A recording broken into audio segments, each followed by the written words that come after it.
Well, hi everybody. Today I'm actually here to talk a little bit about the art of allowing.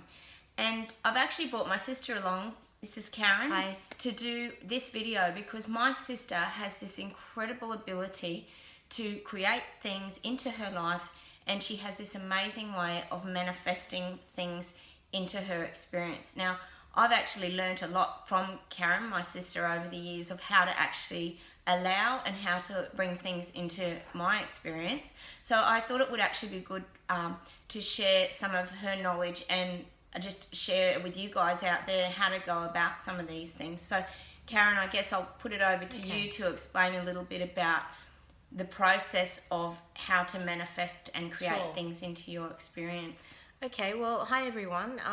I've been doing this for a long time with Chrissy now, trying to encourage her to manifest and bring into your life what you require.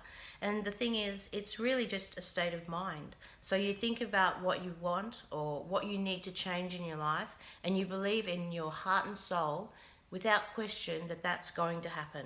You do not believe anything else other than what you need or what you want to happen in your life.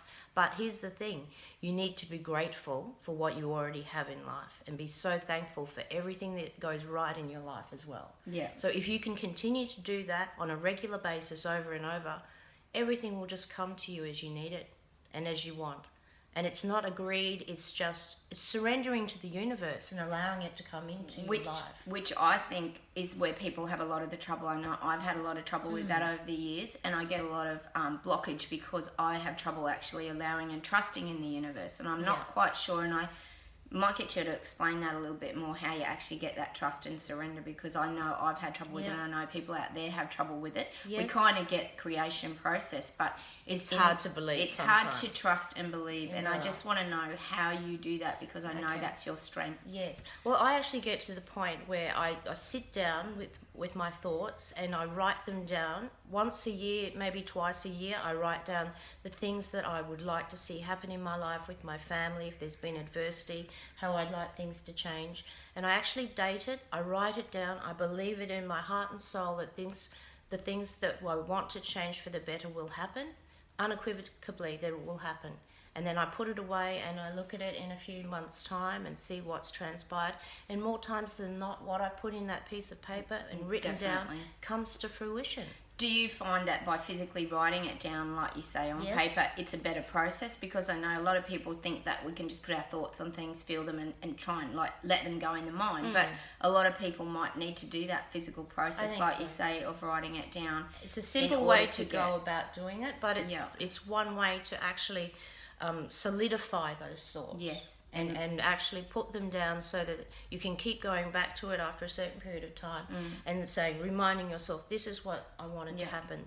This is what I need to happen. And I think the other issue for a lot of people, and it is for myself too, is the time frame. Like a lot of people want to put a time frame on these things, like, is this going to happen in a week? I want it to happen in 3 weeks.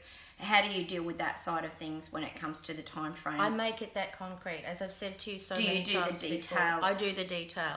And this will happen within 12 months, or this will happen within 6 months. So you would literally write that down on paper? Literally write that down on paper. And for some people, that's the best way to do it. I think I've got to the point now where I can actually think it in my mind and solidify it so strongly in my mind. And I know that's your strength that you have. You have this crazy ability to create it. Yeah, I do not accept the fact that what I want to happen will not happen. It will. I just know it will. So there's no doubt. No doubt. That's the key. But no doubt with gratefulness again for what I already have. So that's always in your mind as well, being thankful and grateful for what you already actually have, which is Kaz's point, is what she's trying to say. Yeah. Could you possibly give us a small example of something that you've manifested recently that happened in a very short time frame that you just knew was going to happen? Is there something simple that you could sort of think of offhand?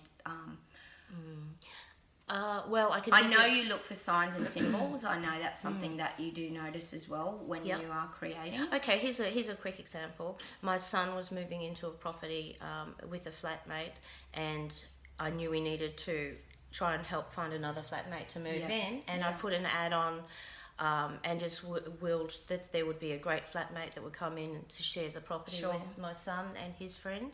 And lo and behold, the first person that that answered the ad turned out to be a friend of one of the flatmates that my son was moving in with, and turned out Which to be is a great kind of flatmate. bizarre. I think we can all agree I that's just put very it out bizarre. there, put it out there, and the first ad in flatmates.com came along, and he turned out to be a great flatmate for my son, who's 23. Which is kind of a bizarre thing to happen. Yes. But that's because you released it and you didn't hang on. And And and I you didn't weren't doubt that right forcing- person would come along, and they were all too busy to try and find a flatmate themselves, so I said I'd help them out. Yeah. And lo and Yeah. behold, the right person came along. And that, to me, is just a classic example of the way that Karen always manages to create things into her life. She has this crazy ability, whether they're small things or whether they're big things, she has this ability to just trust that the universe will deliver the things that she's needing to happen in her Yes. life.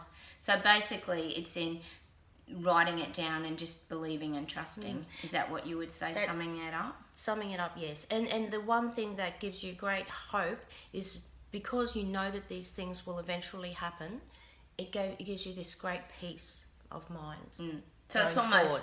releasing the fears and the blockages that it's Exactly. not going to happen. That's You right. have to know that it is going to happen. So it's kind of shifting your thoughts Absolutely. and trusting in this universe that Just it surrender and trust to the universe, Yeah. and all will just take place as it should. Will. Yeah. And I think we all need to really listen to what Karen has to say, because I know I've known her all my life, and she's an incredible creator, and I think these are the kind of people that you've got to sort of learn from, and I've learned a lot from Karen myself. You know I've got abilities, but but we all have to learn from other people as well. So try a few of these things, write the things down, and the key is to release it to the universe and just surrender it. So go and give that a little try. I hope this video was really helpful today. I know that Karen's always been a really helpful and important person in my life, and I just wanted to share a little bit of her knowledge to help you guys to move forward when you are creating and you're learning to manifest things. So go and try a few of these things. I hope you like the video, and like and subscribe to my channel, and I'll see you in the next video. Yay! Bye. See ya!